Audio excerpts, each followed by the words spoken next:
വഴക്കാളിയാന്ന് ഞാൻ പറഞ്ഞോ ഇല്ല. വഴക്കാളി അല്ല എന്നുള്ള കാര്യം എനിക്കറിയാം. അതെനിക്കറിയാമെന്നുള്ള കാര്യം നിനക്കറിയാം. നിനക്കത് അറിയാമെന്നുള്ള കാര്യം നമുക്കെല്ലാം അറിയാം.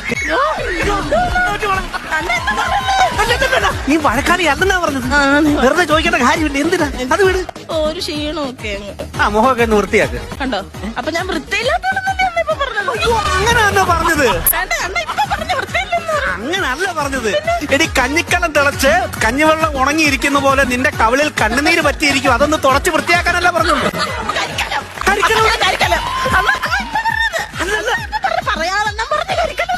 കരിക്കണമല്ല.